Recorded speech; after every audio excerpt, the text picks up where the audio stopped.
This is Pranav Goa Thakurta from Edu TV, the first education channel dedicated to uplift education in Indian subcontinent, Southeast Asia, Middle East, and Africa.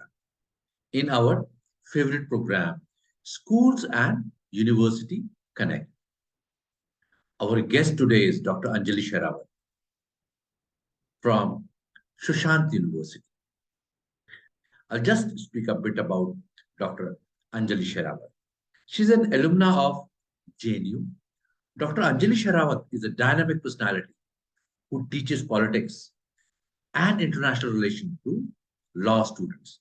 She also heads the Cultural Committee of School of Law, Darpan, as the coordinator of the committee.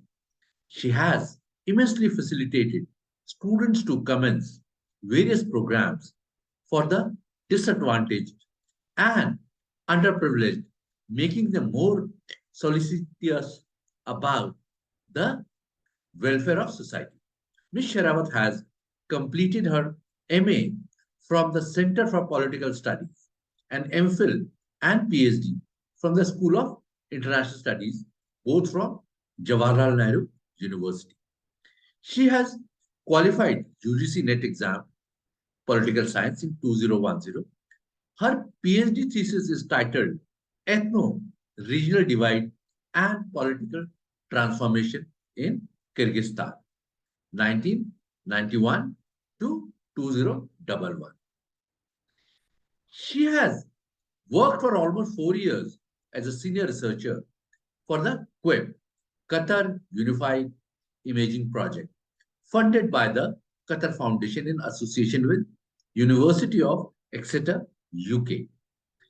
She has presented a paper at a prestigious platform like American Association of Geographers, AAG, Chicago, US. She has consistently presented papers in esteemed universities like Jamia Millia Islamia, JNU, and DU. She has also worked on a United Nations project in the capacity of consultant researcher, socio-economic impact study of COVID-19, UN Women India in the year 2020. Thank you so much, ma'am, for taking out and joining us to help the students. Over to you, Dr. Sherawat. Sir, I'm overwhelmed with this kind of introduction. Thank you so much for welcoming me on this platform. And as you've already introduced the topic and the rules are known to the students, so let me just give a brief about as we all know that India is the Prime Minister Narendra Modi this time contained a suitcase when he came back from Indonesia, the gavel of the G20 presidentship, right? So it is the symbol of honor for all of us, and as we will be presiding over the world's premier forum for global economic cooperation. And it also signifies responsibility and an unprecedented opportunity for India's leadership to shape the international response to pressing challenges. So this is the time when India can step forward and transition from being a rule taker to a rule maker.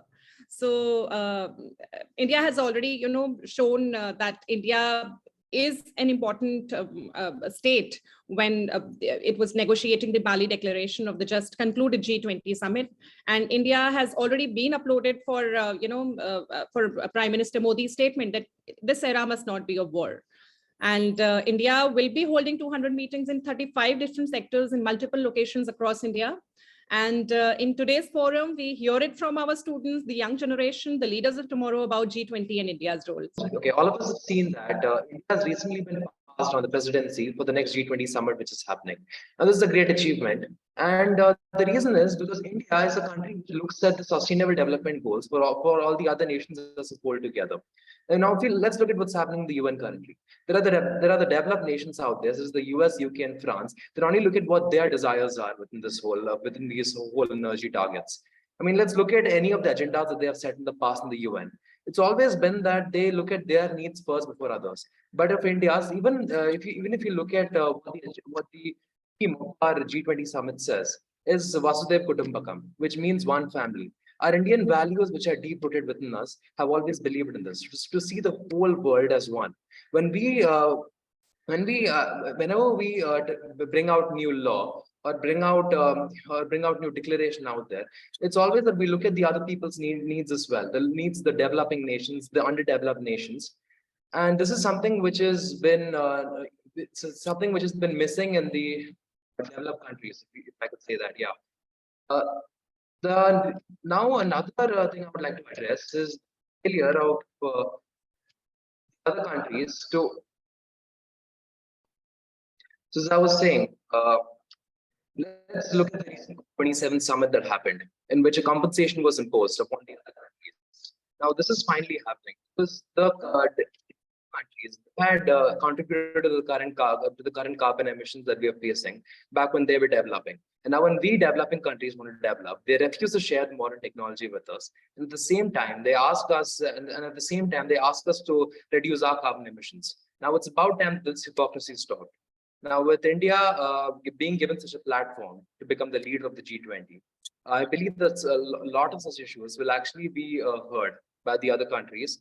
And this is our first step forward to a world in which everyone's voices are heard.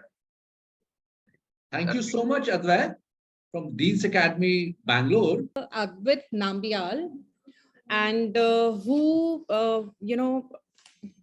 gave like you too, you gave a very structured, and then you had an introduction and then you had a flow. So if I talk about Nambial, a very confident speaker, and he talked about various things. Among others, he mentioned about Vasudeva Kutumbakam, wherein he talked about India's approach in addressing different problems, especially combating the environmental issues, and the politics which is behind developing, and which is between the developing and the developed world, wherein the developed nations are wanting to set the target high for developing nations. So he says that India will definitely play an important role when it comes to bringing the tables even at the negotiation level. Third,